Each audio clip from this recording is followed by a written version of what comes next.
Le millionnaire humilie la serveuse sans imaginer le châtiment du destin. Le garçon muet dessine quelque chose qui fait retenir son souffle à l'élite. Un secret éclate dans le salon et anéantit l'orgueil du millionnaire. Et rien ne pourra effacer la vérité de ce dessin. Qu'est-ce qui va se passer dans cette histoire, à votre avis?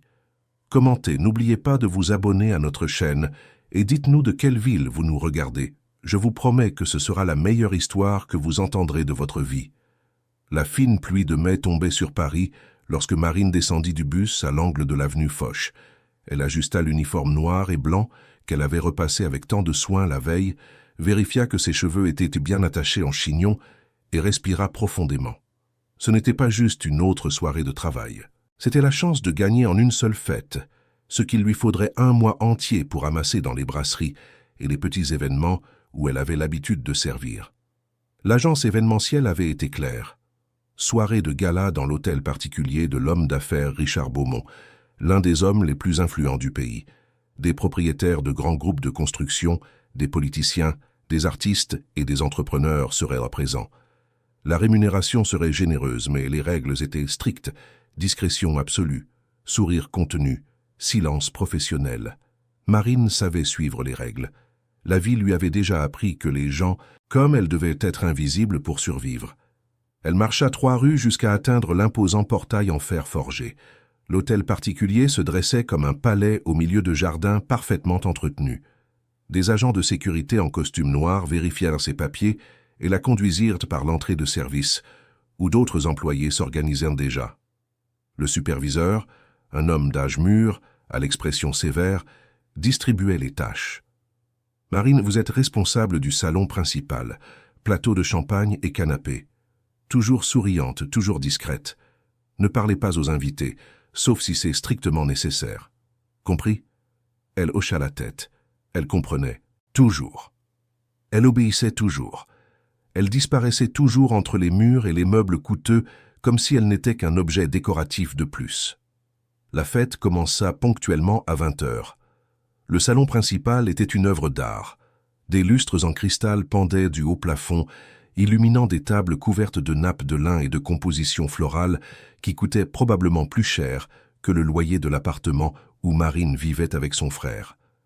Les invités arrivaient en robes de créateurs et costumes sur mesure, discutant de voyages internationaux, d'investissements et d'affaires qui brassaient des millions. Marine circulait parmi eux avec son plateau en équilibre, offrant des coupes de champagne français. Personne ne regardait son visage. Ils tendaient simplement la main, prenaient les coupes et continuaient leur conversation comme si elle n'existait pas. Elle y était habituée. 26 ans de vie lui avaient appris que les gens comme elle n'étaient vus que lorsqu'ils commettaient des erreurs. Ce fut lors de la 2e tournée de canapé que Marine remarqua quelque chose d'étrange. Au milieu de la foule bruyante, des rires forcés et des conversations sur la politique et l'économie, il y avait un silence. Non pas le silence de l'absence de son, mais le silence d'une présence qui semblait déplacée. Elle tourna discrètement la tête et le vit. Près de l'une des colonnes de marbre qui soutenaient le plafond du salon, il y avait un garçon. Il devait avoir environ 8 ou 9 ans, portait un petit costume parfaitement ajusté et avait les cheveux bruns coiffés avec du gel. Mais ce n'était pas sa tenue qui attirait l'attention. C'était sa posture. Le garçon était recroquevillé contre la colonne, les bras croisés sur sa poitrine, le regard fixé au sol. Tandis que tout le monde autour de lui conversait avec animation, il restait complètement immobile, comme une statue oubliée au milieu du mouvement. Marine continua son travail, mais ses yeux revenaient sans cesse vers le garçon. Il y avait quelque chose de troublant dans cette scène, pas seulement l'isolement, mais la façon dont il se comportait. Quand quelqu'un passait trop près, le garçon se recroquevillait encore plus. Quand une porte claqua au loin, il ne réagit pas. Quand une femme éclata de rire à côté de lui, il ne tourna pas la tête. Elle s'approcha d'une autre employée, une dame qui semblait travailler depuis plus longtemps dans la demeure. « Qui est-ce ce garçon là-bas » demanda Marine à voix basse, en le désignant discrètement du regard. La femme suivit son regard et soupira. « C'est Gabriel, le fils de Monsieur Beaumont. Le pauvre petit. Il est né avec un problème d'audition. Il n'entend rien. Il vit dans son monde. » Marine hocha la tête, mais quelque chose clochait. Elle avait travaillé auparavant dans un foyer d'accueil où elle s'occupait d'enfants tout en économisant pour payer les factures de l'hôpital où son jeune frère était hospitalisé. Certains de ces enfants avaient des déficiences auditives. Ils ne réagissaient pas au son, mais ils réagissaient au monde d'autres manières. Ils interagissaient avec leur environnement. Ils cherchaient le contact visuel. Ils communiquaient par gestes et expressions. Ce garçon ne faisait rien de tout cela. Il se cachait, tout simplement. La soirée avançait et Marine n'arrivait pas à détacher ses yeux de Gabriel. Il fut déplacé d'un coin à l'autre par différentes personnes. Une gouvernante l'amena près d'une table. Un homme en blouse blanche, qui semblait être un médecin, s'approcha de lui et posa la main sur son épaule. Le garçon se recroquevilla immédiatement, tremblant. Le médecin sourit aux invités proches et dit quelque chose que Marine ne put entendre complètement, mais elle capta des mots épars. Sensible. Traitement spécial. Progrès lent. Quelque chose en Marine se révolta. Ce tremblement n'était pas de la sensibilité, c'était de la peur. Vers 22 heures, Marine dut se rendre à la cuisine pour chercher d'autres plateaux. Le chemin passait par un couloir latéral moins fréquenté. Elle équilibrait le plateau vide lorsqu'elle entendit un son étouffé. Elle s'arrêta, tourna la tête. Au fond du couloir, partiellement caché derrière un lourd rideau, se trouvait Gabriel. Il tenait quelque chose dans ses mains. Marine s'approcha lentement, sans faire de bruit. Quand elle put mieux voir, elle réalisa que le garçon tenait un origami, un oiseau de papier plié avec précision. Il caressait les ailes de l'oiseau avec ses doigts, comme si c'était la chose la plus précieuse au monde. Marine sentit une boule dans sa gorge. Elle aussi faisait des origamis. Elle avait appris avec une bénévole japonaise au foyer où elle avait travaillé des années auparavant. C'était une façon de calmer les enfants, de créer quelque chose de beau avec presque rien. Elle portait toujours quelques morceaux de papier colorés dans son sac. Lentement, sans trop penser, aux conséquences, Marine sortit un morceau de papier rose de son sac qu'elle avait laissé dans un coin de la cuisine et, avec des gestes rapides et précis, plia un petit lapin. Elle retourna dans le couloir. Gabriel était toujours là, absorbé par son oiseau de papier. Elle s'accroupit à sa hauteur et lui tendit le lapin. Le garçon leva les yeux pour la première fois et croisa les siens. Marine sourit. Un sourire sincère, pas le sourire professionnel qu'elle avait répété tant de fois. Gabriel regarda le lapin de papier, puis elle, puis de nouveau le lapin. Lentement, très lentement, il tendit la main et prit l'origami. Ses doigts effleurèrent ceux de Marine un instant. Ils étaient glacés. Avant qu'elle ne puisse faire quoi que ce soit d'autre, une voix trancha l'air. « Qu'est-ce que vous faites ici ?» Marine se leva rapidement et se retourna. Un homme grand, d'environ 40 ans, vêtu d'un costume impeccable, marchait vers elle à grands pas. Son visage était un mélange de beauté aristocratique et de froideur calculée. Des cheveux grisonnants sur les tempes, des yeux sombres et perçants, une mâchoire ferme.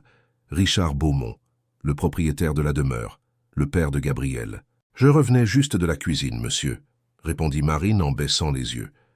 Richard regarda son fils, puis elle, puis l'origami dans la main du garçon. Gabriel n'interagit pas avec les étrangers. Il a une condition particulière. Veuillez vous en tenir à vos fonctions. Sa voix n'était pas exactement grossière, mais portait une autorité qui n'acceptait aucune contestation. Marine hocha la tête et s'éloigna rapidement, mais avant de tourner au bout du couloir, elle jeta un dernier regard en arrière. Gabriel tenait toujours le lapin de papier et pour la première fois de la soirée, il y avait quelque chose de différent sur son visage. Ce n'était pas un sourire, ce n'était pas de la joie, mais c'était une étincelle, une minuscule étincelle de quelque chose de vivant. Marine retourna au salon principal, mais son esprit était ailleurs. Elle continua de servir le champagne, de ramasser les coupes vides, de sourire poliment, mais ses pensées tournaient autour du garçon recroquevillé, du tremblement lorsque le médecin l'avait touché, de l'origami caressé comme un trésor. Il y avait quelque chose de très anormal dans cette maison. Elle pouvait le sentir. La fête se termina peu après minuit. Les invités partirent, dans des voitures de luxe, laissant derrière eux des verres sales, des serviettes froissées et l'écho de conversations vides. Marine et les autres employés travaillèrent encore 1 heure à nettoyer et à tout organiser. Lorsqu'elle reçut enfin son paiement dans une enveloppe scellée, elle remercia le superviseur et sortit par l'entrée de service. La pluie avait cessé, mais l'air était encore humide et froid. Marine marcha jusqu'à l'arrêt de bus en pensant au garçon, en pensant à la peur dans ses yeux, en pensant à son propre frère Lucas, qui à 12 ans était hospitalisé dans un hôpital public, luttant contre une maladie que les médecins avaient mis des mois à diagnostiquer correctement. Elle connaissait bien ce que c'était que d'être invisible pour un système qui ne se souciait pas de ceux qui n'avaient ni argent ni influence. Quand elle arriva au petit appartement qu'elle partageait avec sa tante qui s'occupait de Lucas pendant ses absences, Marine trouva un message sur son téléphone. C'était de l'agence événementielle. Monsieur Richard Beaumont avait spécifiquement demandé qu'elle revienne travailler à l'hôtel particulier, pas pour des fêtes, mais comme employée temporaire, services généraux. Le salaire serait meilleur que n'importe quel autre travail qu'elle avait réussi à obtenir jusqu'à présent. Marine lut le message 3 fois. Quelque chose n'avait pas de sens. Pourquoi un homme comme Richard Beaumont se soucierait-il de demander une serveuse spécifique? Elle avait désobéi à ses ordres en s'approchant de son fils. Elle aurait dû être renvoyée, pas promue. Mais alors elle pensa à l'enveloppe d'argent dans son sac. Elle pensa aux factures de l'hôpital qui s'accumulaient. Elle pensa à Lucas, qui avait besoin de traitements coûteux et de médicaments que le système public mettait des mois à fournir. Elle pensa au garçon aux yeux effrayés, tenant un lapin de papier. Le lendemain matin, Marine accepta le travail. Les jours suivants, elle découvrit que l'hôtel particulier des Beaumont était encore plus impressionnant qu'elle ne l'avait imaginé. 3 étages, 22 pièces, des jardins qui semblaient interminables, une piscine intérieure, une bibliothèque avec des livres que probablement personne ne lisait. Richard Beaumont y vivait avec Gabrielle et une équipe d'employés qui comprenait des gouvernantes, des agents de sécurité, des chauffeurs, des jardiniers, et ce fameux médecin en blouse blanche que Marine avait vu à la fête. Il s'appelait Dr Frédéric Dubois, et il semblait avoir libre accès à toutes les zones de la maison. Il y avait aussi Serge, l'administrateur personnel de Richard, un homme d'âge mûr avec des lunettes à monture dorée et un sourire qui n'atteignait jamais ses yeux. Marine fut affectée principalement au 3e étage, où se trouvaient les chambres d'amis rarement utilisées. C'était un travail solitaire, ce qui lui donnait le temps d'observer. Et elle observait tout. Elle observait comment Gabrielle était emmenée chaque jour dans une pièce du 2e étage, où le docteur Dubois menait des séances qu'on appelait thérapie. Elle observait comment le garçon revenait de ces séances encore plus renfermé, encore plus éteint. Elle observait comment Richard Beaumont partait tôt chaque matin et rentrait tard, passant à côté de son fils, comme s'il était un meuble de plus dans la maison. Mais Marine observait aussi d'autres choses, de petits détails que personne d'autre ne semblait remarquer.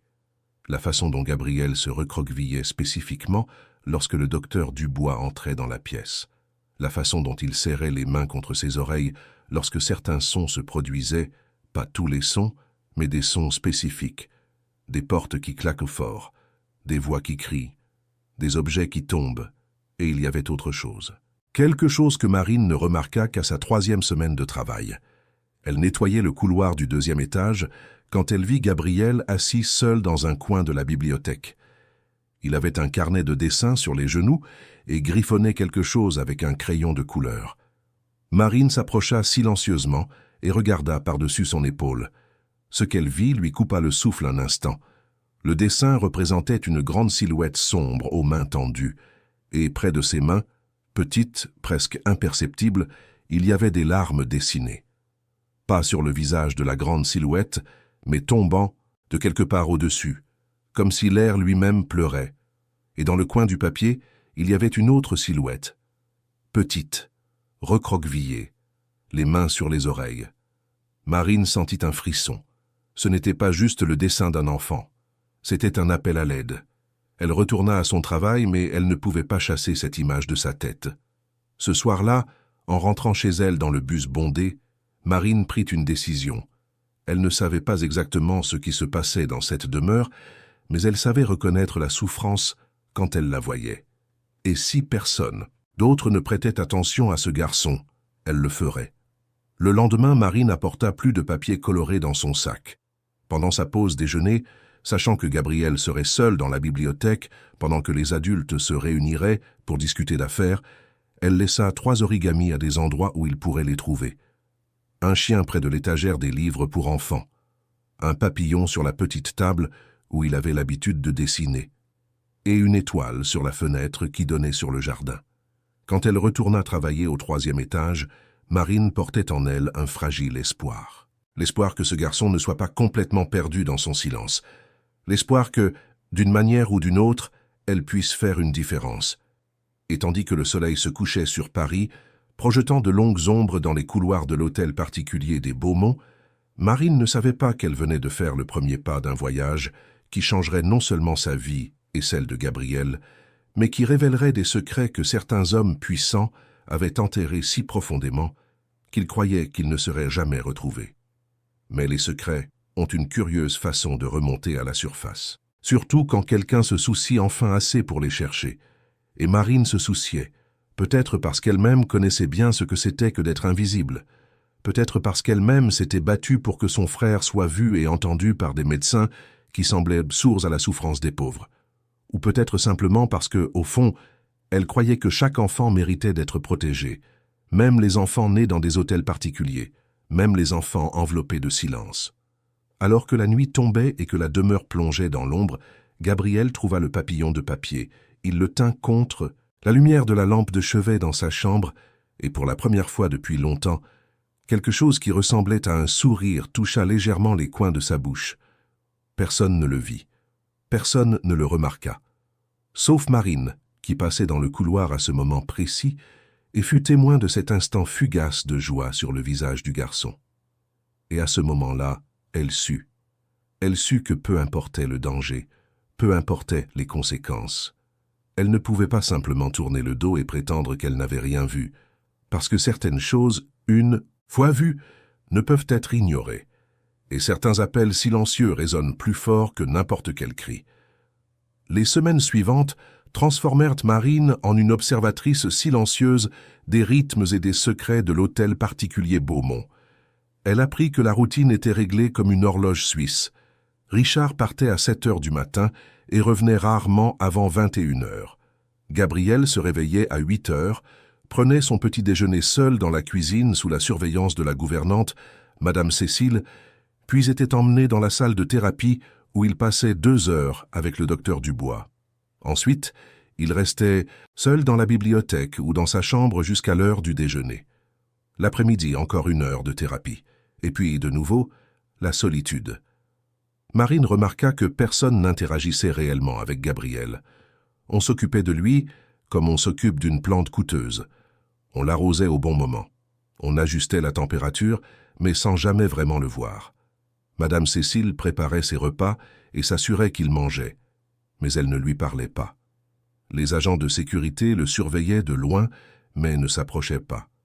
Et Richard, lorsqu'il croisait son fils dans les couloirs, posait juste brièvement la main sur son épaule avant de poursuivre ses engagements. Mais Marine voyait, et plus elle voyait, plus ses soupçons grandissaient. Ce fut un mardi matin qu'elle décida de prendre un risque. Elle savait que le docteur Dubois avait une réunion à l'extérieur et que Richard était en voyage à Lyon. Madame Cécile était sortie faire des courses et les agents de sécurité se concentraient sur l'entrée principale. Gabriel était seul dans la bibliothèque. Marine termina de nettoyer le couloir du 3e étage plus vite que nécessaire et descendit les escaliers, le cœur battant.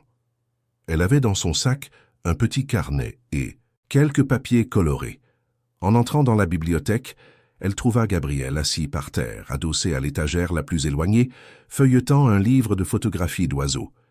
Il ne leva pas les yeux quand elle entra. Marine s'approcha lentement et s'assit par terre à quelques mètres de lui. Elle ne dit rien. Elle sortit simplement un papier bleu de son sac et commença à plier. Ses mains travaillaient avec la précision de quelqu'un qui avait fait cela des centaines de fois. Plier, tourner, plier à nouveau. Gabriel ne l'avait toujours pas regardé, mais Marine remarqua qu'il avait arrêté de tourner les pages du livre. En quelques minutes, elle avait une grue en papier entre les doigts. Elle la posa par terre entre elle et Gabriel, puis prit un autre papier et commença un nouveau pliage. Cette fois, une fleur de lotus. Gabriel ferma lentement le livre et regarda la grue. Ses yeux parcoururent les plis parfaits, les ailes qui semblaient prêtes à s'envoler. Puis, pour la première fois, il regarda directement Marine. Elle sourit et continua de plier. Elle termina la fleur de lotus et la posa à côté de la grue. Gabriel observait chaque mouvement. Il y avait une intensité dans son regard qui démentait complètement l'idée qu'il était détaché du monde. Marine prit un troisième papier, vert cette fois, et commença un nouveau pliage. Mais au lieu de le terminer, elle s'arrêta à mi-chemin et tendit le papier à Gabriel. Il regarda le papier, puis elle, confus. Marine fit les gestes lentement, montrant le prochain pli. Gabriel hésita, mais tendit alors la main et prit le papier. Ses mains étaient petites et tremblaient légèrement, mais il essaya de copier le mouvement que Marine avait fait. Le pli était de travers. Gabriel regarda le papier, frustré, prêt à tout froisser. Mais Marine secoua doucement la tête et prit un autre papier. Elle fit le même pli très lentement pour qu'il puisse voir chaque détail. Puis elle lui offrit un autre papier. Gabriel essaya de nouveau. Cette fois, c'était mieux. Il regarda Marine, cherchant son approbation. Elle hocha la tête avec enthousiasme et continua de montrer les prochains plis. 10 minutes plus tard, Gabriel avait entre les mains une grenouille en papier un peu froissée, mais reconnaissable. Et pour la première fois depuis que Marine le connaissait, elle vit quelque chose d'inéquivoque sur son visage. La fierté. Ils passèrent la demi-heure suivante ensemble, assis par terre dans la bibliothèque, entourés d'origami de toutes les couleurs et de toutes les formes. Gabriel ne prononça pas un seul mot, mais ce n'était pas nécessaire. Il communiquait par les yeux, par les gestes timides, par la façon dont il tenait chaque création comme si elle était en or. C'est alors que Marine réalisa quelque chose de crucial. Quand elle frappait dans ses mains derrière lui, Gabriel ne réagissait pas. Quand elle laissait intentionnellement tomber un livre, il ne tournait pas la tête. Mais quand elle tapait du pied sur le parquet, il sentait la vibration et regardait. Et quand une porte claqua fort à l'étage supérieur, il ne fit pas que sentir, il se recroquevilla. Non pas par sursaut à cause du bruit lui-même, mais comme si ce son spécifique ramenait de mauvais souvenirs. Marine commença un test. Elle prit le livre de photographie d'oiseaux que Gabriel regardait et montra un aras rouge.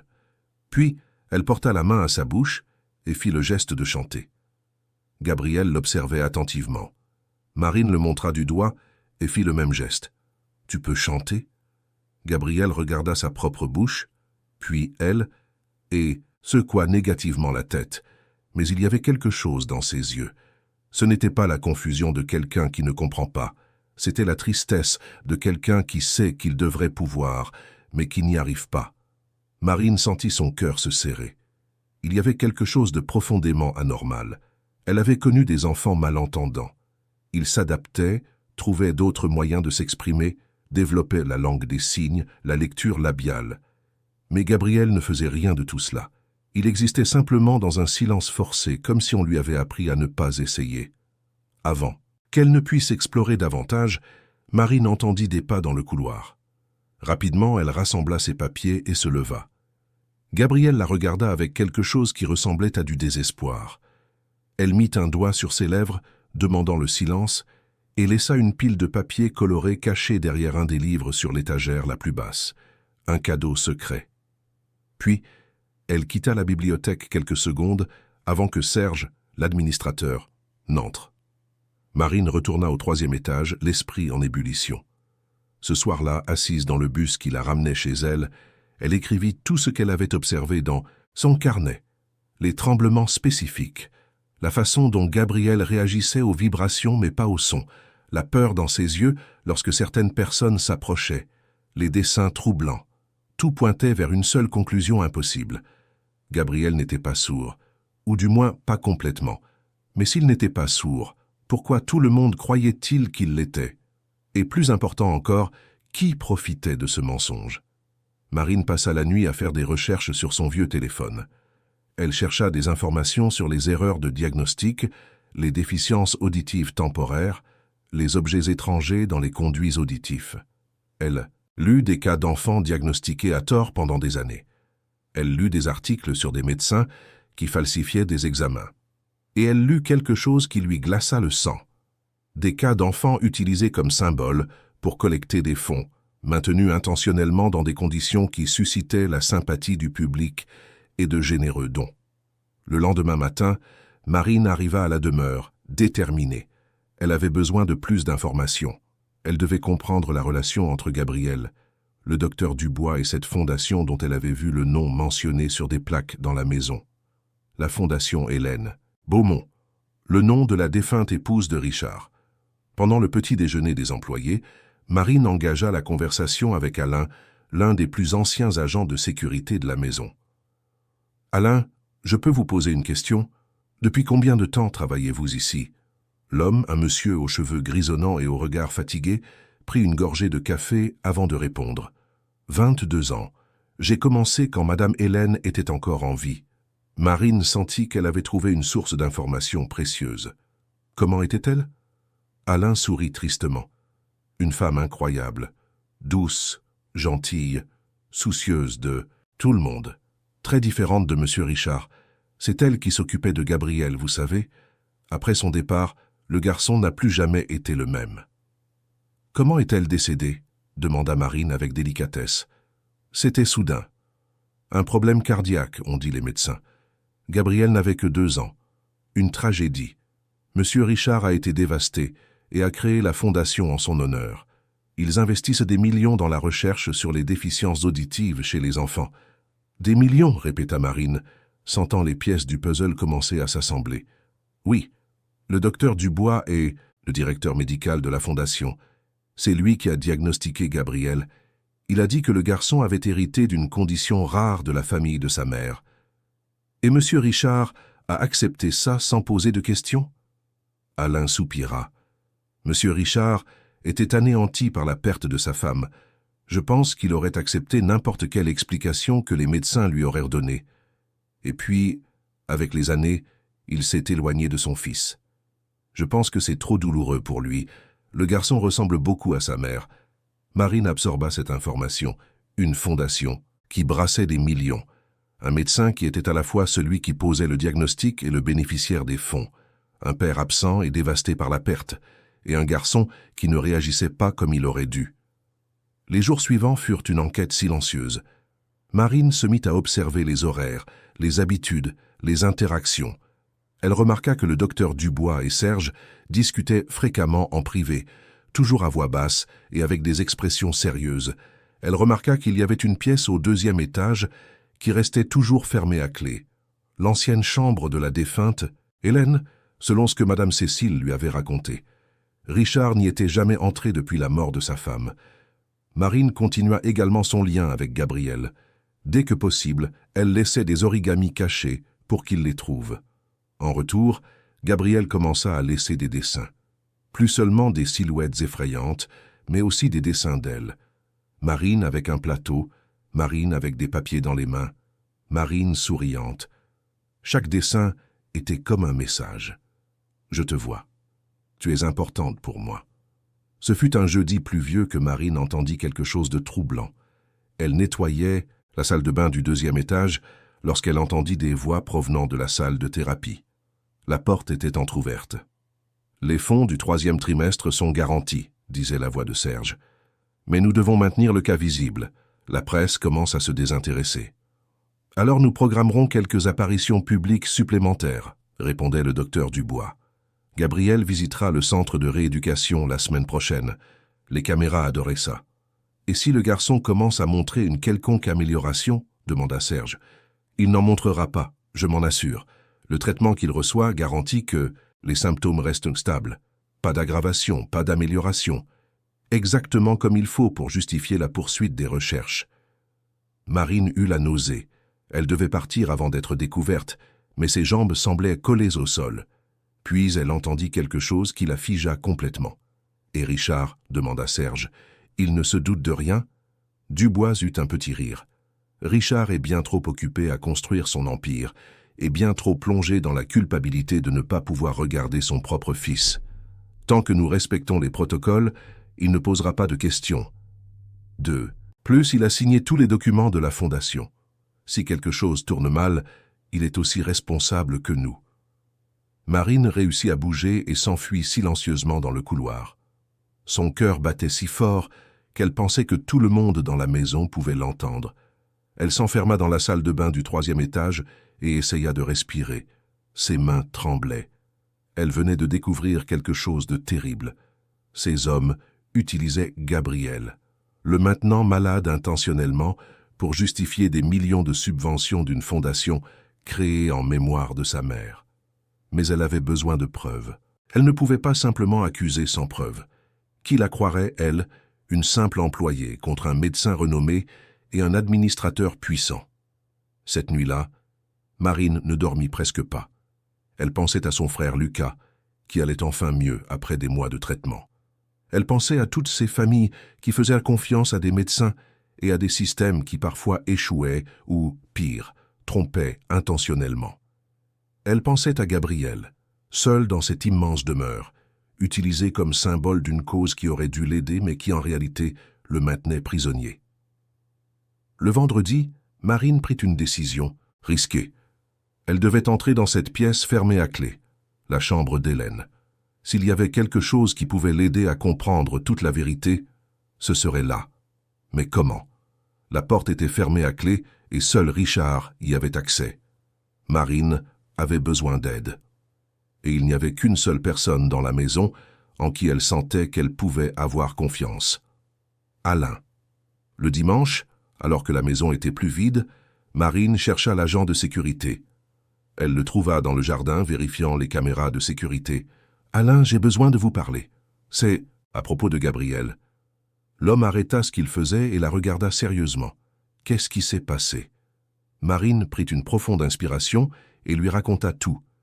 Ses observations sur le garçon, la conversation qu'elle avait entendue entre Dubois et Serge, ses soupçons, tout. Alain l'écouta en silence, son visage s'assombrissant de plus en plus. Quand elle eut fini, il resta silencieux un long moment.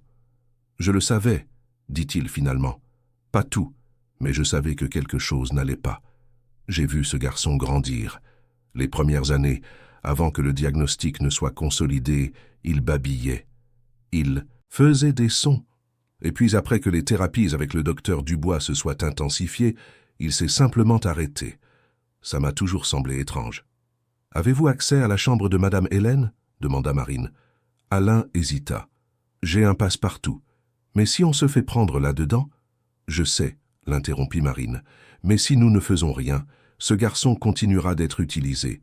Et qui sait combien d'autres enfants de la Fondation subissent la même chose. » Alain regarda la demeure, les caméras, le ciel nuageux du dimanche. « D'accord, mais il faut faire vite. Et vous? Ne devez dire à personne que je vous ai aidé. » 2 heures plus tard, alors que Richard était en réunion d'affaires et que Gabriel était dans sa chambre avec Madame Cécile, Marine et Alain se retrouvèrent discrètement au 2e étage. Alain vérifia les caméras. Il connaissait les angles morts. Il savait exactement où il pouvait se déplacer sans être détecté. La porte de la chambre d'Hélène grinça en s'ouvrant pour la première fois depuis des années.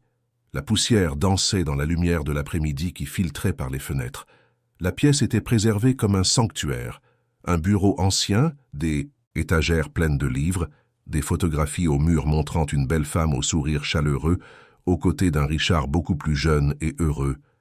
Et sur l'une des photos, Hélène tenait un bébé, Gabriel.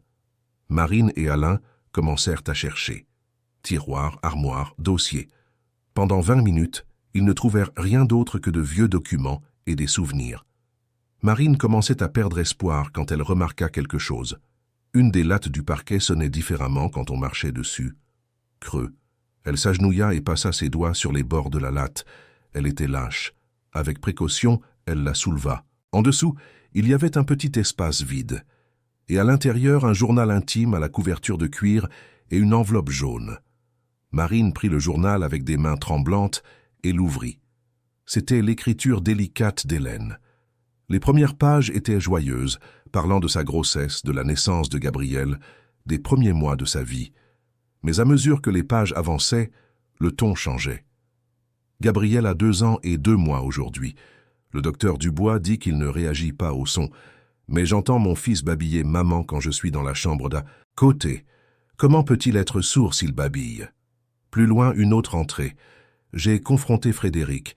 Il a dit que j'imaginais des choses, que le deuil de ma sœur m'avait rendu trop sensible.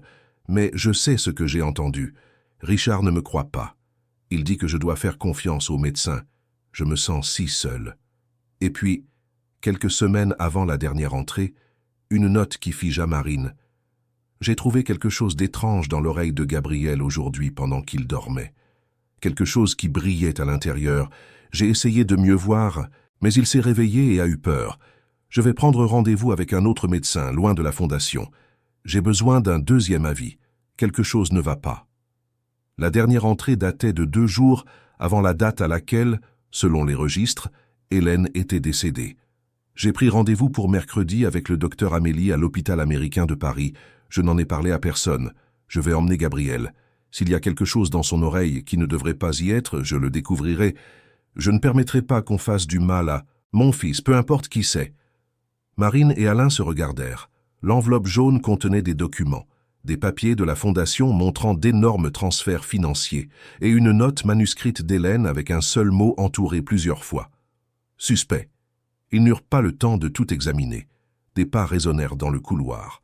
Rapidement, Marine glissa le journal et l'enveloppe dans son chemisier, remit la latte en place et ils sortirent de la pièce en toute hâte. Tandis qu'Alain refermait la porte à clé, Marine sentait le poids du journal contre son corps.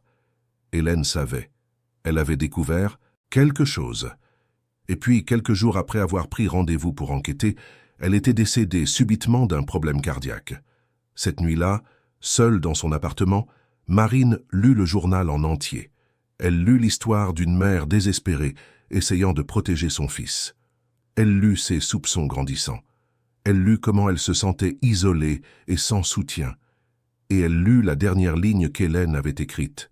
« Si quelque chose m'arrive, que quelqu'un protège mon Gabriel. Il est en danger, et je ne sais plus en qui avoir confiance. » Marine ferma le journal, les larmes aux yeux. Hélène avait raison. Gabriel était en danger. Et maintenant, des années plus tard, quelqu'un avait enfin entendu son appel silencieux. Mais Marine savait que lire le journal ne suffisait pas. Elle avait besoin de la preuve physique. Elle devait confirmer ce qu'Hélène avait soupçonné. Il y avait quelque chose dans l'oreille de Gabriel qui ne devrait pas y être. Et Marine avait un plan pour découvrir quoi. Marine passa les 3 nuits suivantes sans parvenir à bien dormir. Le journal d'Hélène était caché sous son matelas, et chaque fois qu'elle fermait les yeux, elle voyait le visage du garçon. Gabriel, lui, faisait confiance. Hélène, de quelque part au-delà, avait espéré que quelqu'un protégerait son fils. Et maintenant, Marine en savait trop pour faire marche arrière. Mais elle savait aussi qu'elle s'aventurait en terrain dangereux. Les hommes puissants n'abandonnaient pas facilement des combines qui leur rapportèrent des millions. Le mardi, Marine élabora un plan. Elle devait examiner l'oreille de Gabriel, sans éveiller les soupçons. Elle devait confirmer s'il y avait vraiment quelque chose là, comme Hélène l'avait écrit. Mais comment s'approcher suffisamment? Le garçon était constamment surveillé. Tout comportement étrange serait signalé. C'est alors que l'occasion se présenta de manière inattendue. Le mercredi après-midi, Madame Cécile reçut un appel d'urgence. Sa fille venait d'entrer en travail prématurément. La gouvernante était visiblement angoissée. « Je dois aller à l'hôpital », dit-elle à Serge. Mais le garçon... Serge regarda autour de lui, clairement agacé par cet inconvénient. « Le docteur Dubois est déjà parti. Monsieur Richard ne rentre que ce soir. » Il soupira. « Marine, vous pouvez rester avec Gabriel jusqu'à ce que quelqu'un arrive. » Marine sentit son cœur s'accélérer. C'était risqué, mais c'était la chance qu'elle attendait. « Bien sûr, monsieur. » Serge hocha brièvement la tête et retourna à son bureau. Madame Cécile donna de rapides instructions sur le médicament que Gabriel prenait à 18 heures et partit en courant. Soudain, Marine était seule dans la demeure avec Gabriel.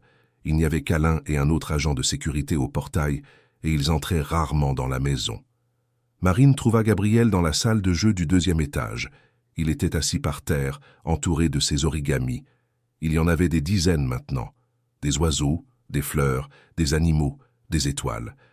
Chacun représentait un moment de connexion entre eux. Quand Gabriel vit Marine à la porte, ses yeux s'illuminèrent. Il ne sourit pas. Sourire était encore trop difficile pour lui, mais il y avait une lueur indéniable. Marine s'assit à côté de lui par terre. Son sac était ouvert, révélant d'autres papiers colorés. Gabriel prit un papier jaune et commença à plier un des modèles qu'elle lui avait enseigné. Un soleil. Il s'améliorait beaucoup. Ses mains ne tremblaient plus autant. Tandis qu'il se concentrait sur le pliage, Marine observait son profil, les cheveux bruns tombant sur son front, les sourcils froncés en concentration, les petites mains travaillant avec détermination. Et puis elle le vit, son oreille droite. Elle était légèrement rougie, près de l'ouverture du conduit auditif. Marine sentit un frisson lui parcourir l'échine. Ce n'était pas normal. Elle s'était suffisamment occupée d'enfant pour le savoir. Lentement, elle tendit la main et montra sa propre oreille, puis la sienne. Gabriel arrêta de plier et la regarda, confus. Marine fit un geste de douleur, portant la main à son oreille et grimaçant. « Ça fait mal ?» Gabriel hésita, puis hocha légèrement la tête. Oui, ça faisait mal. Marine sentit la colère monter en elle. Depuis combien de temps ce garçon souffrait-il en silence? Elle ouvrit son sac et sortit une petite lampe de poche qu'elle portait toujours. Elle montra à nouveau sa propre oreille et fit le geste de regarder. « Je peux voir ?» Gabriel l'observa un long moment. Il y avait de la peur dans ses yeux, mais il y avait aussi autre chose. De la confiance. Lentement, il hocha la tête. Marine s'approcha avec une extrême prudence. Elle alluma la lampe de poche et inclina doucement la tête de Gabriel pour mieux voir. Ce qu'elle vit lui coupa le souffle. Là, à l'intérieur, partiellement visible à l'entrée du conduit auditif, il y avait quelque chose qui brillait sous la lumière. Quelque chose de petit, de métallique, qui ne faisait certainement pas partie de l'anatomie naturelle d'un enfant. Ses années au foyer lui revinrent en mémoire. Elle avait déjà vu des objets étranges dans les oreilles d'enfants. De petits jouets, des morceaux de plastique, des choses qu'ils mettaient eux-mêmes par curiosité. Mais ceci était différent. C'était positionné de manière très spécifique, très profonde, et à cause de son emplacement, cela bloquait complètement le passage du son. Marine sentit ses mains trembler. C'était exactement ce qu'Hélène avait soupçonné. Quelqu'un avait mis cela là intentionnellement. Quelqu'un maintenait Gabriel, artificiellement sourd. Elle regarda le garçon. Il l'observait avec ses grands yeux effrayés. Marine savait qu'elle n'avait qu'une seule chance. Si elle attendait, si elle se contentait de rassembler plus de preuves et d'essayer de faire les choses dans les règles, Gabriel continuerait de souffrir. Et il y avait le risque que Dubois et Serge découvrent qu'elle savait et éloignent le garçon. Ou pire. Marine prit la décision la plus difficile de sa vie. Elle allait retirer cet objet. Maintenant. Elle chercha dans son sac et trouva une petite pince à épiler qu'elle utilisait pour ses sourcils. Ce n'était pas l'instrument idéal, mais il faudrait faire avec. Elle désinfecta les pointes avec de l'alcool de la trousse de premier secours de la salle de jeu. Ses mains tremblaient, mais elle les força à rester fermes. Gabriel comprit son intention et se recroquevilla. Marine secoua la tête et prit ses mains, le regardant droit dans les yeux. Elle posa sa main à lui sur son propre cœur pour qu'il en sente les battements. Puis, elle posa sa main à elle sur le cœur de Gabriel. Connexion, confiance, protection. Gabriel trembla, mais ne s'éloigna pas. Marine travaillait avec une extrême prudence. La lumière de la lampe de poche éclairait l'intérieur de l'oreille de Gabriel, tandis qu'elle introduisait la pince millimètre par millimètre. Le garçon était raide, mais il respirait profondément, essayant de rester calme. Elle pouvait sentir la sueur sur son propre front. Si elle se trompait, elle pourrait blesser son tympan. Elle pourrait causer des dommages permanents. La pince toucha l'objet métallique. Marine retint son souffle. Elle le saisit fermement et, d'un mouvement lent et précis, commença à tirer. Gabriel gémit doucement, le premier son qu'elle entendait de lui autre que des sanglots. Elle s'arrêta, mais il secoua la tête, lui, demandant de continuer. Encore une traction. L'objet venait. Encore une. Et puis, finalement, il sortit. Marine tenait le minuscule dispositif métallique à la lumière. Il ressemblait à une sorte de bouchon spécialement conçu, avec de petits rebords qui le maintenaient en place. Ce n'était pas quelque chose qui aurait pu entrer là par accident. C'était médical. C'était intentionnel. Au moment où l'objet sortit, Gabriel devint complètement immobile. Ses yeux s'écarquillèrent. Sa bouche s'ouvrit. Et puis Marine vit la terreur absolue sur son visage. Parce que pour la première fois en plus de 6 ans, Gabriel Beaumont pouvait entendre. Le tic-tac de l'horloge sur le mur. le bourdonnement lointain de la climatisation, le son du vent dans les arbres dehors, le bruit de son propre cœur qui bat. Tout lui parvint en même temps, un tsunami de sons que son cerveau avait été forcé d'oublier. Gabriel porta les mains à ses oreilles et se mit à trembler violemment. Ce n'était pas une douleur physique, c'était une surcharge sensorielle. C'étaient des années de silence forcé, détruites en quelques secondes. Marine le serra immédiatement dans ses bras, le pressant contre sa poitrine, le laissant sentir la vibration de sa voix, tandis qu'elle murmurait des mots doux. « Tout va bien, tu es en sécurité, je suis là. Tout va bien. » Gabriel s'agrippa à elle comme s'il se noyait et qu'elle était sa seule planche de salut. Il pleurait sans un bruit, son corps secoué de sanglots silencieux, mais maintenant il pouvait entendre ses propres pleurs, et cela l'effrayait encore plus. Ils restèrent ainsi de longues minutes, Marine berçant le garçon, lui parlant doucement, le laissant s'habituer lentement au monde du son qui lui avait été volé. Peu à peu, les tremblements diminuèrent. Gabriel desserra son étreinte, mais ne la lâcha pas. C'est alors que Marine entendit des pas dans le couloir. Des pas lourds, rapides. Elle eut à peine le temps de réagir avant que la porte ne s'ouvre avec force. Richard Beaumont s'arrêta à l'entrée de la salle de jeu. Ses yeux allèrent de Marine à Gabriel, qui était toujours agrippé à elle, puis à la pince et au petit objet métallique par terre, puis à l'oreille rougie de son fils. « Qu'est-ce que vous avez fait ?»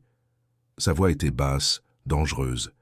Marine se leva rapidement, se plaçant entre Richard et Gabriel. « J'ai aidé votre fils. »« Aidé ?» Richard s'avança, le visage rouge de colère. « Vous avez enfoncé une pince dans l'oreille de mon fils. Vous êtes folle. » Il était à 2 pas d'elle quand un autre son retentit dans la pièce. Un cri. Gabriel avait crié. C'était un son rauque, maladroit, comme si ses cordes vocales avaient oublié comment fonctionner. Mais c'était un vrai cri, et il figea Richard sur place. Père et fils se regardèrent. Gabriel, les yeux écarquillés et effrayés. Richard, avec une expression de choc absolu. Parce que pour la première fois en 6 ans, Gabriel avait réagi à un son, à la voix de son propre père. « Il entend, » dit Marine, la voix tremblante. « Votre fils n'est pas sourd, monsieur Beaumont. Il ne l'a jamais été. » Avant que Richard ne puisse répondre, d'autres personnes entrèrent dans la pièce. Serge, son téléphone à la main. Le docteur Dubois avec sa mallette noire. Et Alain, l'agent de sécurité, avec une expression inquiète. « Que se passe-t-il ici ?» demanda Dubois, sa voix pleine d'une fausse autorité médicale. « Cette femme a agressé Gabriel, » dit immédiatement Serge en montrant Marine. « Je l'ai vue sur les caméras de sécurité. Elle a enfoncé quelque chose dans l'oreille de l'enfant. C'est une agression, il faut appeler la police. » Marine sentit le monde s'écrouler autour d'elle. Les caméras.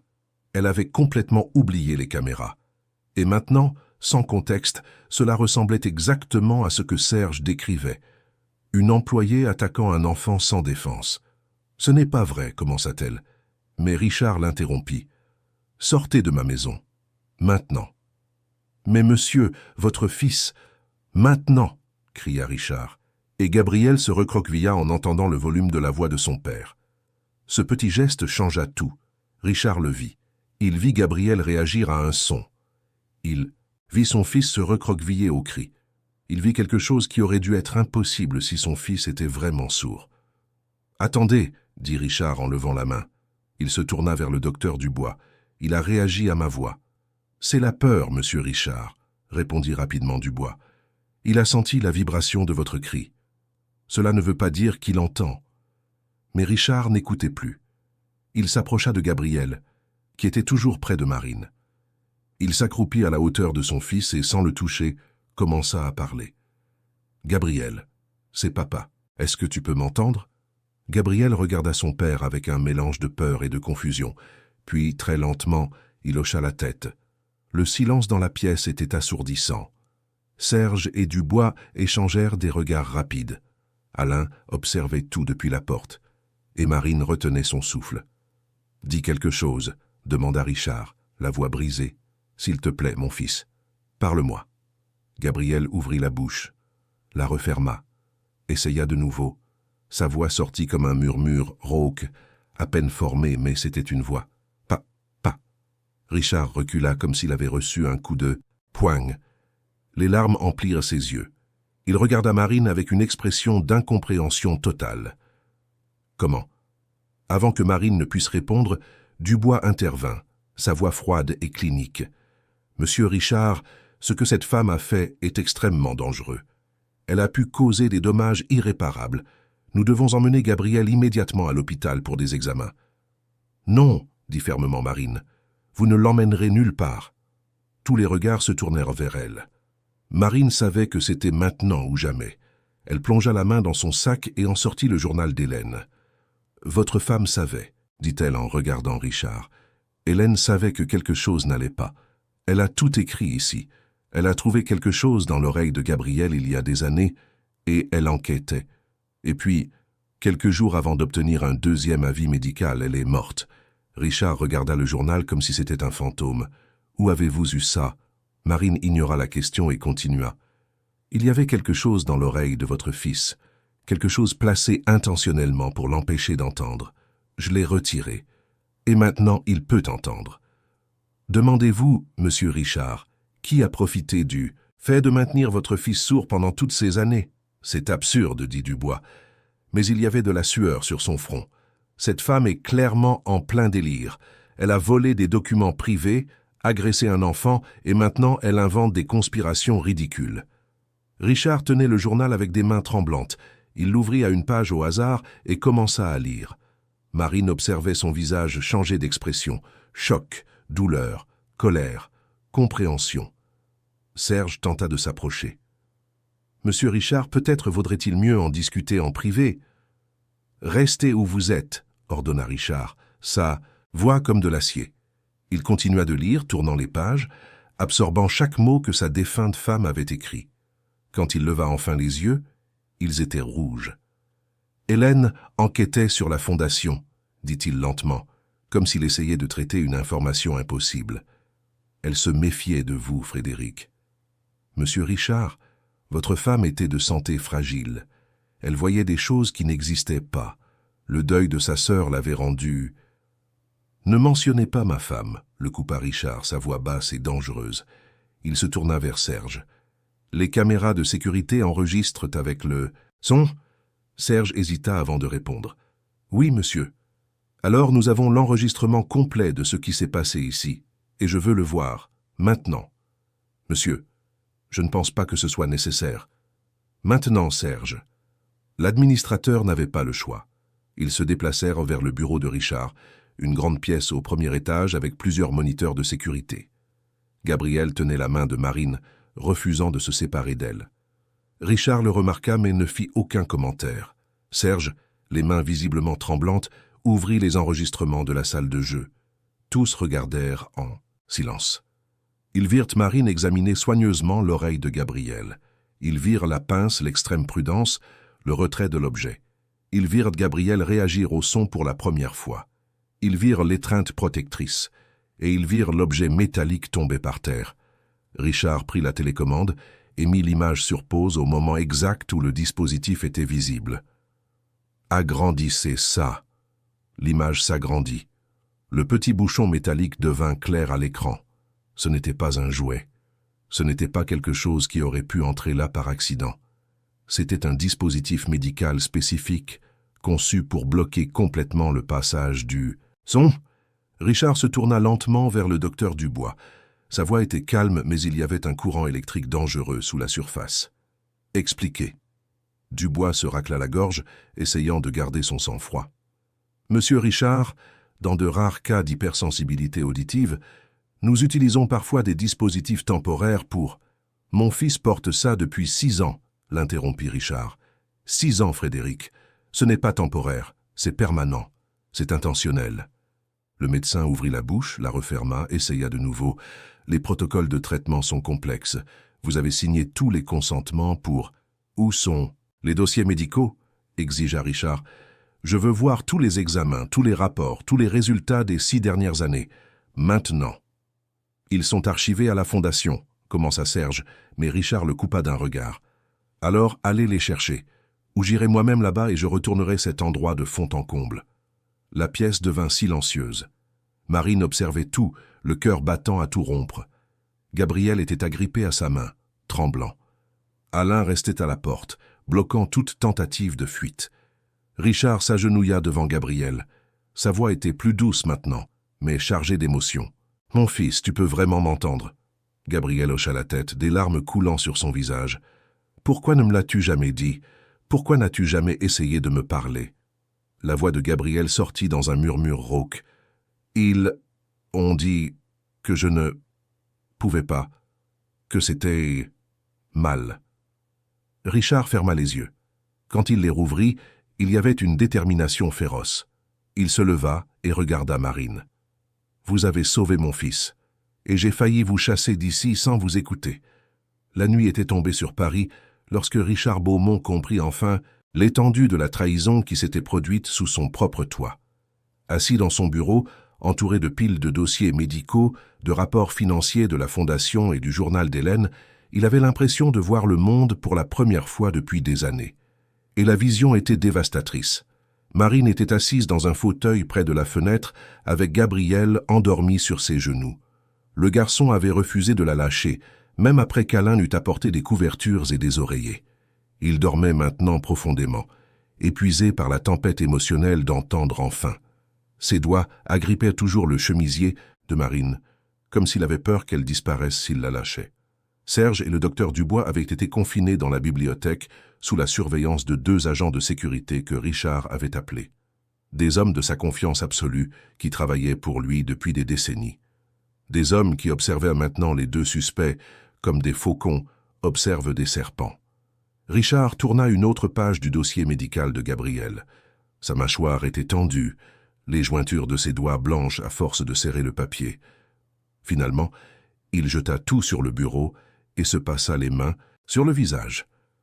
« Ils sont tous identiques, » dit-il, la voix rauque. « Des examens audiométriques identiques, année après année. Aucune amélioration, aucune aggravation. Des résultats parfaitement stables, comme s'ils avaient été copiés-collés. N'importe quel médecin compétent verrait que c'est impossible. Les corps humains ne fonctionnent pas comme ça, surtout pas chez les enfants en pleine croissance. » Marine ajusta Gabriel sur ses genoux avec soin pour ne pas le réveiller. « Ils avaient besoin que les résultats soient toujours les mêmes, » dit-elle doucement. « S'ils s'amélioraient, il n'y aurait plus de justification pour les recherches. S'ils s'aggravaient, il serait difficile d'expliquer pourquoi. Les traitements coûteux ne fonctionnaient pas. Alors ils ont tout maintenu stable, contrôlé, lucratif. » Richard la regarda avec une expression de profonde douleur. « Depuis combien de temps ? Depuis combien de temps vous méfiez-vous ? » ?»« Depuis la première soirée où j'ai travaillé ici.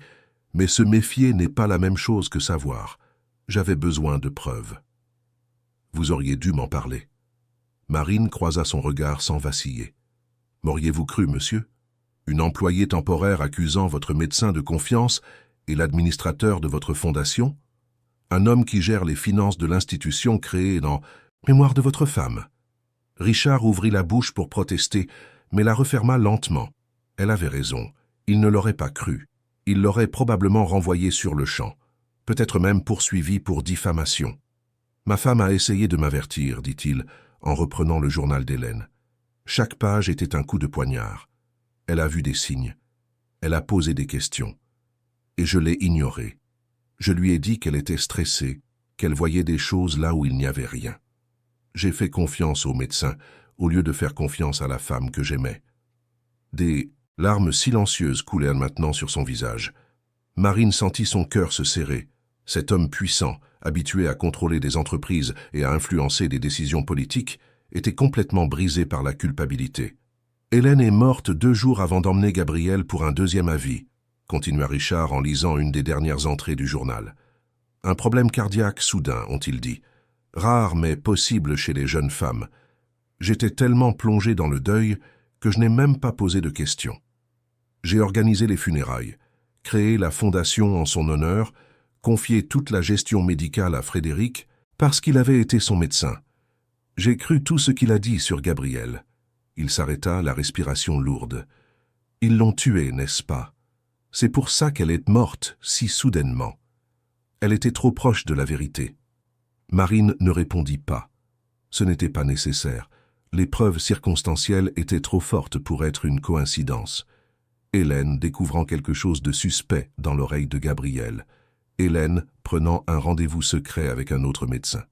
Hélène mourant subitement quelques jours plus tard, et puis Frédéric prenant entièrement le contrôle du traitement de Gabriel, isolant le garçon, le maintenant dans un état d'incapacité permanent, qui justifiait des millions de fonds de recherche. C'est à ce moment qu'Alain frappa à la porte du bureau. Il tenait une clé USB à la main et son expression était sombre. « Monsieur Richard, il y a quelque chose que vous devez entendre. » Richard prit la clé USB avec des mains tremblantes et la brancha à l'ordinateur. Ce qui sortit des haut-parleurs glaça le sang de Marine. C'était un enregistrement. Des voix claires et reconnaissables. Le docteur Dubois et Serge discutant dans un endroit privé, probablement le bureau de Serge. La date de l'enregistrement remontait à 2 mois. « Les fonds du 3e trimestre ont été approuvés », disait la voix de Serge. « Mais le conseil d'administration de la Fondation commence à poser des questions sur le manque de progrès. »« Alors nous leur donnerons des progrès », répondait Dubois. « Nous publierons un article sur des techniques innovantes. Nous utiliserons quelques données d'autres cas. Personne ne vérifiera si les données proviennent réellement du garçon Beaumont. »« Et si quelqu'un exige de voir Gabriel en personne ?» demandait Serge. « Ils ne le feront pas. Il est mineur, patient sous secret médical. Nous pouvons utiliser la protection de la vie privée de l'enfant pour le maintenir hors de portée de quiconque serait trop curieux. De plus, Richard a signé une procuration totale pour toutes les décisions médicales. Légalement, il ne peut même pas contester nos méthodes sans violer les termes de la Fondation qu'il a lui-même établis. Vous pensez qu'il ne se doutera jamais de rien ? Richard ? Dubois riait. L'homme regarde à peine son propre fils. La culpabilité le consume. Il préfère croire qu'il fait quelque chose de noble avec la Fondation, plutôt que d'affronter la réalité qu'il est un père, absent. Tant que nous maintiendrons le cas du garçon pertinent, les millions continueront d'arriver, et nous continuerons d'avoir nos généreux frais de gestion. L'enregistrement continuait, mais Richard en avait assez entendu. Il mit l'audio en pause et resta assis dans un silence absolu pendant de longues minutes. Quand il parla enfin, sa voix était méconnaissable, froide, calculée, dangereuse. « Depuis combien de temps avez-vous ça ?» demanda-t-il à Alain. L'agent de sécurité soupira. « 3 ans, monsieur. J'ai commencé à enregistrer leur conversation quand j'ai remarqué des schémas étranges, de l'argent qui disparaissait, des documents modifiés. Mais je n'étais pas sûr et je ne voulais pas les accuser sans preuve concrète. Je ne suis qu'un agent de sécurité. Qui m'aurait cru ? Vous auriez dû venir me voir. » « Comme Madame Hélène est venue, » répondit Alain, sa voix ferme mais respectueuse. « Et vous ne l'avez pas cru, monsieur ?» Richard ferma les yeux. Encore un coup de poignard de vérité. Encore une blessure de culpabilité qui ne cicatriserait jamais complètement. Marine observait tout en silence, tenant toujours Gabriel. Le garçon commença à bouger, ses yeux s'ouvrant lentement. Il regarda autour de lui, confus un instant, jusqu'à ce qu'il voie Marine. Alors il se détendit à nouveau. Richard se leva et marcha vers eux. Il s'agenouilla à la hauteur de Gabriel, qu'il observait avec un mélange de peur et de curiosité. « Gabriel, » dit doucement Richard, testant si son fils pouvait toujours l'entendre. « Je suis désolé. Je suis désolé de ne pas t'avoir protégé, de ne pas avoir cru ta mère, d'avoir laissé des gens méchants te faire du mal. » Gabriel resta immobile un moment, puis, avec des mouvements lents et incertains, il tendit la main et toucha le visage de son père. C'était le premier contact volontaire entre eux depuis des années. Richard ne put retenir ses larmes. Il attira son fils dans ses bras et Gabriel, après avoir hésité, répondit à l'étreinte. Marine sentit ses propres larmes couler. Parfois, la rédemption commence par un contact, par des excuses, par le courage d'admettre qu'on a eu tort. Quand ils se séparèrent enfin, Richard se leva avec une détermination renouvelée. « Alain, amenez Dubois et Serge ici. Il est temps d'affronter cela. » Les 2 hommes entrèrent dans le bureau, escortés par les agents de sécurité. Dubois essayait encore de maintenir une posture de dignité professionnelle, mais Serge était visiblement nerveux, transpirant malgré la climatisation. Richard ne perdit pas de temps en préambule. Il lança l'enregistrement. Il observa leurs expressions passer de confiantes à inquiètes, d'inquiètes à désespérées. Quand l'audio se termina, le silence dans la pièce était sépulcral. « Ça peut être monté, » tenta Dubois, la voix chancelante. « Les enregistrements peuvent être manipulés. » Richard ouvrit un dossier et étala des documents sur la table. Alors expliquez ceci. Des transferts de la fondation vers des comptes offshore à votre nom. Des paiements à des laboratoires qui n'ont jamais effectué les recherches que vous prétendiez. Des fournisseurs fantômes qui ont reçu des millions et n'existent pas. 6 ans d'examens médicaux identiques pour un enfant en pleine croissance, quelque chose de statistiquement impossible. Il prit un autre document. Et ça, une copie du dossier hospitalier du jour où ma femme est décédée. Cause de la mort. Arrêt cardiaque. Mais quand j'ai appelé le médecin de garde qui a signé le certificat il y a une demi-heure, il m'a dit quelque chose d'intéressant. Il a dit que vous, Frédéric, étiez là. Il a dit que vous aviez insisté pour faire l'examen final seul. Il a dit que vous aviez libéré le corps pour les funérailles rapidement, sans autopsie complète, prétextant que la famille souffrait trop. Dubois pâlit. J'étais son médecin. C'était mon devoir. Votre devoir était de lui sauver la vie, cria Richard, perdant enfin le contrôle. Pas de la tuer pour protéger votre sale combine. Je n'ai tué personne, protesta Dubois, mais sa voix était désespérée maintenant. Elle avait de vrais problèmes cardiaques. Je n'ai rien fait. Alors pourquoi avez-vous bloqué l'autopsie complète? Pourquoi avez-vous accéléré le processus de libération du corps? Pourquoi avez-vous immédiatement pris le contrôle total du traitement de Gabriel? Parce que vous étiez anéanti, parce que quelqu'un devait prendre les décisions médicales. Non, dit Richard, sa voix redevenant froide, parce que vous deviez vous assurer que personne d'autre ne découvrirait que mon fils n'était pas sourd, parce que vous deviez maintenir son cas rentable. Et Hélène était à 2 jours de tout révéler. Marine observait l'effondrement de Dubois. Le médecin, qui avait toujours semblé si confiant et contrôlé, était maintenant acculé. Serge tenta de s'éloigner silencieusement vers la porte, mais les agents de sécurité le bloquèrent. Richard se tourna vers Serge. « Et vous, vous qui gériez les finances, vous qui détourniez les fonds, vous qui créiez les faux rapports, vous êtes aussi coupable que lui. » Serge finit par craquer. « C'était son idée, » cria-t-il, en montrant Dubois. « Je ne faisais que suivre les ordres. » Il a dit que le garçon n'avait pas vraiment besoin d'entendre, que c'était mieux ainsi, que nous faisions un plus grand bien en finançant des recherches qui pourraient aider d'autres enfants. « Menteur, » rétorqua Dubois. « C'est vous qui avez suggéré le système des comptes offshore. C'est vous qui avez trouvé les fournisseurs fantômes. » Les deux commencèrent à s'accuser mutuellement, leurs voix se superposant dans une cacophonie de culpabilité et de désespoir. Richard regardait tout cela avec une expression de dégoût. « Assez, dit-il, et sa voix trancha le chaos. Il prit le téléphone. « Je vais appeler la police. Je vais leur donner toutes les preuves. Je vais m'assurer que vous paierez pour tout ce que vous avez fait à mon fils. Et à ma femme. » « Il n'y a pas assez de preuves, » tenta une dernière fois Dubois. « Ce sont des circonstances, des coïncidences. Aucun procureur n'acceptera ça. » Richard sourit, mais c'était un sourire sans chaleur. « Oh, mais il y a plus, beaucoup plus. Parce que pendant que vous étiez tous les deux enfermés dans la bibliothèque, mes auditeurs étaient à la fondation, accompagnés par la police judiciaire. Avec les mots de passe qu'Alain a gentiment fournis, ils ont accédé à tous les serveurs, tous les fichiers, toutes les communications. Email, messages, virements bancaires, tout. La couleur quitta complètement le visage de Dubois. « Vous ne pouvez pas faire ça sans mandat. »« Je suis le président de la fondation, » dit Richard. « J'ai l'autorisation de mener des audits internes à tout moment. Et quand ces audits révèlent des crimes, j'ai l'obligation légale de les signaler aux autorités. » Ce que j'ai fait. C'est à ce moment que Marine se souvint de quelque chose de crucial. Elle souleva doucement Gabriel et le passa à Alain qui le tint avec soin. Puis elle fit face à Richard. « Il y a encore une chose, » dit-elle. « Mon frère. » Richard la regarda, confus. « Votre frère ?»« Lucas. Il a 12 ans et est hospitalisé depuis 8 mois pour une condition que les médecins ont mis très longtemps à diagnostiquer correctement. L'hôpital où il est traité reçoit des fonds de la Fondation Hélène Beaumont. » La connexion se fit dans l'esprit de Richard. Il regarda Dubois, qui semblait maintenant vouloir disparaître dans sa propre peau. « Combien d'autres enfants ?» demanda Richard, sa voix dangereusement basse. « Combien d'autres avez-vous maintenus malades intentionnellement? Combien de familles avez-vous détruites pour vous remplir les poches ?» Dubois ne répondit pas. Il ne le pouvait pas, parce que la réponse était « beaucoup ». Et tout le monde dans la pièce le savait.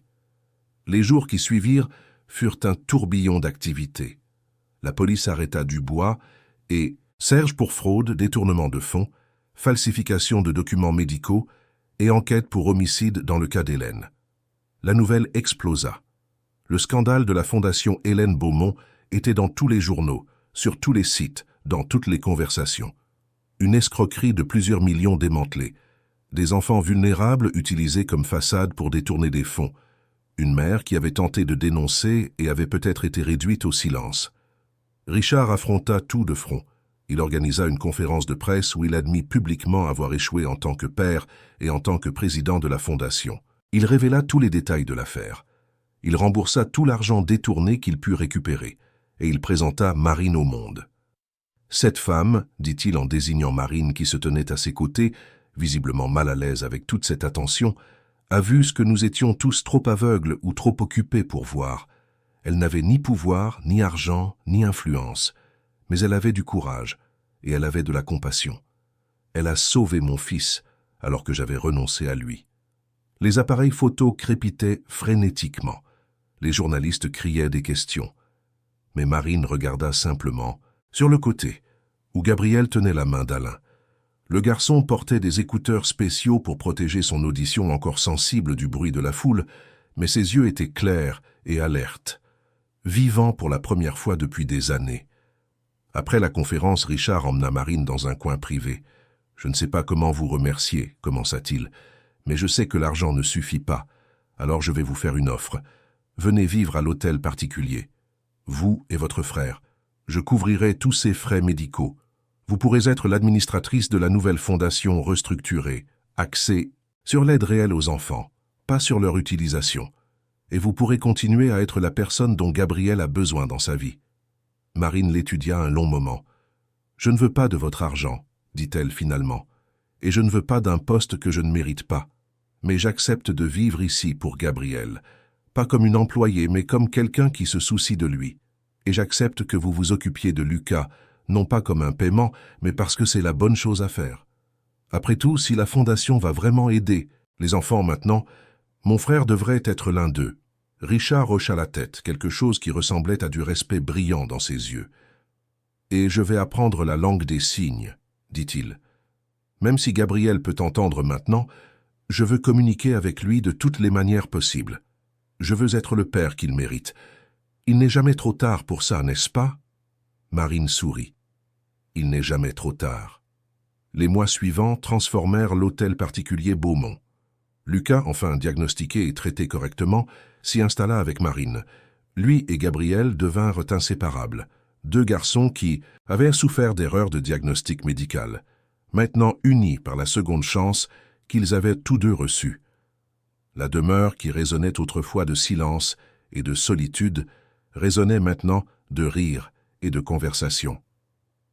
Gabriel commença une thérapie orthophonique intensive. Au début, ses mots étaient rauques et maladroits, comme s'il réapprenait à utiliser un muscle atrophié. Mais il s'améliorait chaque jour, et il découvrit qu'il adorait la musique, surtout le piano. Richard engagea un professeur et bientôt les sons de Chopin et de Debussy remplirent les couloirs de la maison. Quant à Richard, il se transforma.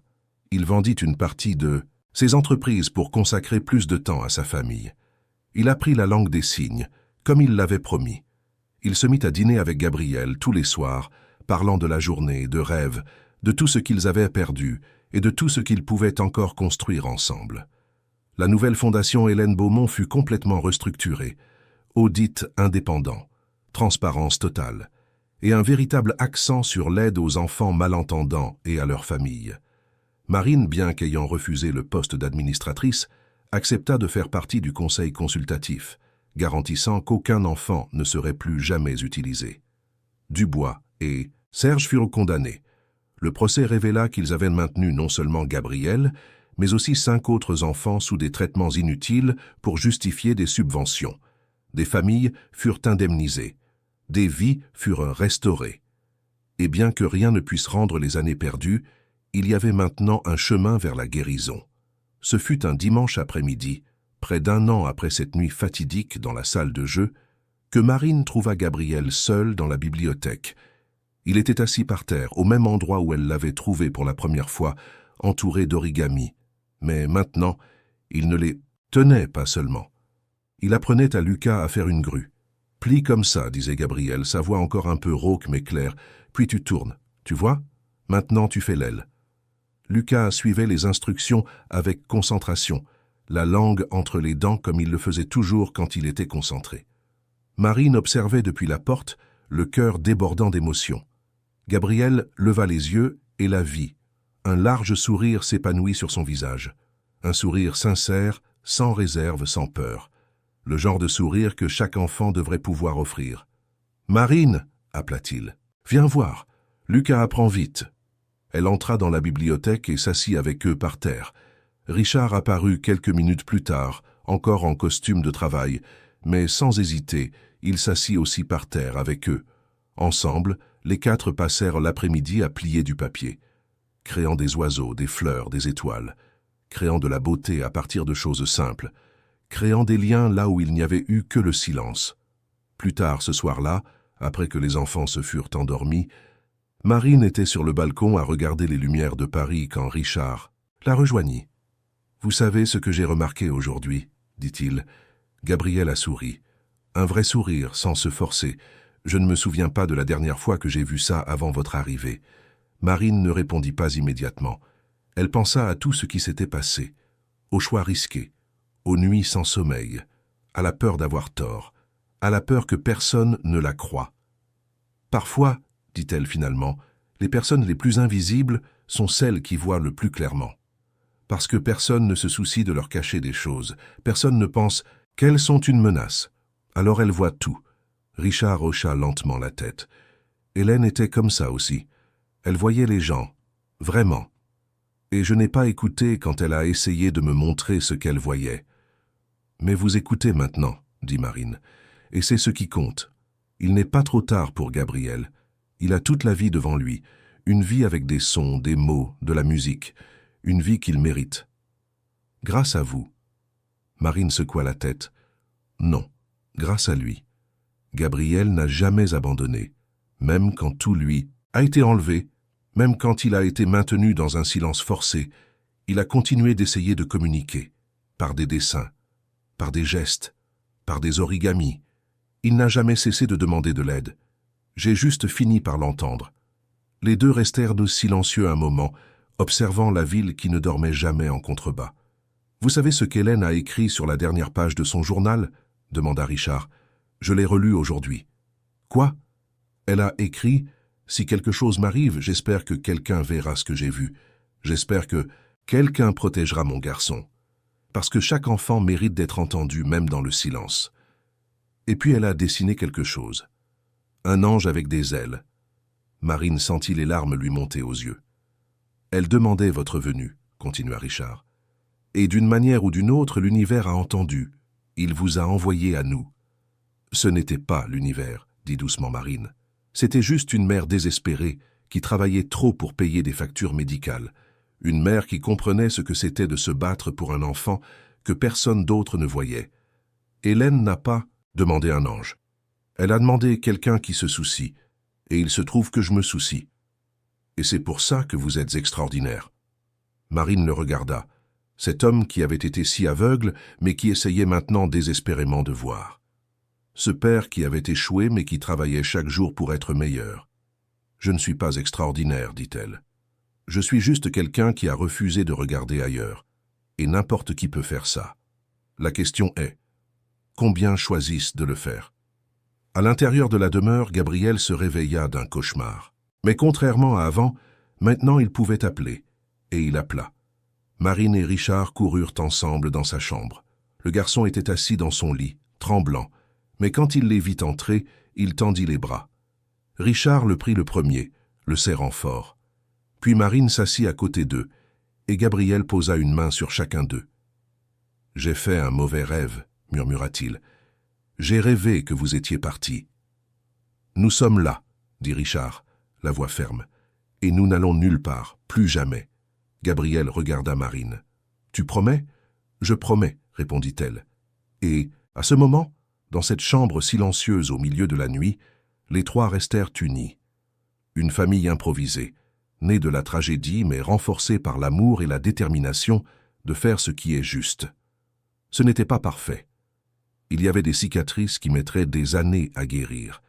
Il y avait des cauchemars qui viendraient encore. Mais il y avait aussi l'espoir. Et il y avait des promesses.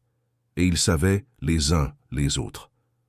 De l'autre chambre, Lucas apparut, somnolent à la porte. « Pourquoi tout le monde est réveillé ?» demanda-t-il en se frottant les yeux. Gabriel sourit à travers ses larmes. « Parce que nous sommes une famille, et une famille reste ensemble. » Lucas réfléchit un instant, puis grimpa aussi sur le lit, se faufilant au milieu de tout le monde. Richard regarda ce groupe improbable. 2 garçons qui auraient dû être séparés par le destin, mais qui furent unis par l'adversité. Une femme qui avait toutes les raisons de ne s'occuper que de ses propres problèmes, mais qui avait choisi de voir la douleur d'un autre. Et lui-même, un homme qui avait failli tout perdre, en ne prêtant pas attention à ce qui comptait vraiment. Mais il prêtait attention maintenant, et il le ferait pour toujours. Quelques jours plus tard, Richard organisa quelque chose de spécial. Une petite cérémonie privée dans le jardin de la demeure. Il avait fait sculpter une statue d'Hélène tenant un enfant. Mais ce n'était pas n'importe quel enfant. Dans la main libre d'Hélène, le sculpteur avait placé un origami en bronze. Un oiseau aux ailes déployées, prêt à s'envoler. Gabriel, Lucas, Marine, Alain, Madame Cécile et plusieurs autres employés qui étaient devenus partie intégrante de cette famille improvisée se rassemblèrent autour de la statue. Richard fit un court discours. « Hélène, dit-il en regardant la statue de sa défunte femme, tu as essayé de me montrer la vérité, et je n'ai pas écouté. Mais ton message est enfin parvenu, et notre fils est libre. Il peut entendre, il peut parler, il peut vivre, et je te jure que je veillerai à ce qu'il ne soit plus jamais réduit au silence, qu'aucun enfant ne le soit. » Gabriel s'approcha de la statue et déposa un véritable origami à ses pieds, une fleur de lotus qu'il avait faite avec Marine la veille. Puis il parla, sa voix claire dans l'air tranquille, de l'après-midi. « Merci, maman, d'avoir envoyé Marine, de ne pas avoir renoncé à moi, je t'aime. » Il n'y avait pas un œil sec dans le jardin. Ce soir-là, Marine écrivit dans son propre journal quelque chose qu'elle avait commencé à faire depuis cette nuit fatidique. Elle écrivit sur Gabriel apprenant à rire aux éclats, sur Lucas faisant des blagues avec eux deux, sur Richard essayant de faire des crêpes et en brûlant la moitié, mais riant de son propre désastre au lieu de s'énerver. Sur la façon dont la demeure qui était autrefois un mausolée de silence et de culpabilité était maintenant un foyer plein de vie, de bruit et d'amour. Et puis elle écrivit autre chose, quelque chose qu'Hélène aurait probablement écrit si elle en avait eu l'occasion. « Aujourd'hui, j'ai appris que les héros n'ont pas besoin de cape ou de pouvoirs spéciaux. Parfois, ce sont juste des gens ordinaires qui refusent d'accepter l'injustice, qui choisissent de voir quand il est plus facile de regarder ailleurs, qui choisissent d'agir quand il est plus sûr de rester silencieux. Je ne sais pas si j'ai été une héroïne, mais je sais que j'ai fait ce que n'importe qui devrait faire. J'ai protégé un enfant. Et parfois, c'est tout ce dont le monde a besoin, des gens qui protègent les enfants. » Elle ferma le journal et regarda par la fenêtre de sa nouvelle chambre. La vue était magnifique. Les lumières de la ville scintillaient comme des étoiles terrestres. Et quelque part là-dehors, il y avait d'autres enfants, d'autres familles, d'autres secrets attendant d'être découverts, d'autres silences demandant à être brisés. Marine ne pouvait pas tous les sauver, mais elle en avait sauvé un, et celui-là, c'était Gabriel, et celui-là comptait. Le lendemain matin, Gabriel se réveilla et fit quelque chose qui allait devenir une tradition. Il courut jusqu'à la chambre de Marine et frappa à la porte, criant avec enthousiasme « Marine, réveille-toi, je veux apprendre une nouvelle chanson au piano. Et après, on pourra faire d'autres origamis, s'il te plaît ?»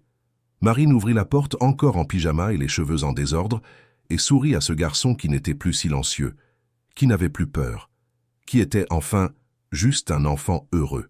« Bien sûr, dit-elle, mais d'abord le petit déjeuner.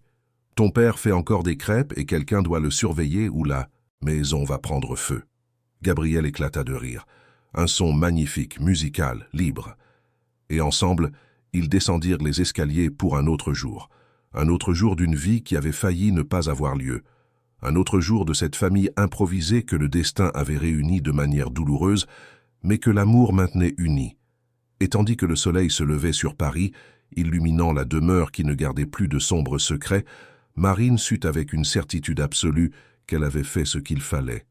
Pas pour la reconnaissance, pas pour la gratitude, mais simplement parce qu'un enfant avait besoin d'être entendu. Et elle avait écouté, parce qu'au final, c'est l'histoire la plus importante que l'on puisse raconter. L'histoire de quelqu'un qui s'est soucié, quelqu'un qui a vu, quelqu'un qui a agi, et quelqu'un qui, ce faisant, a tout changé.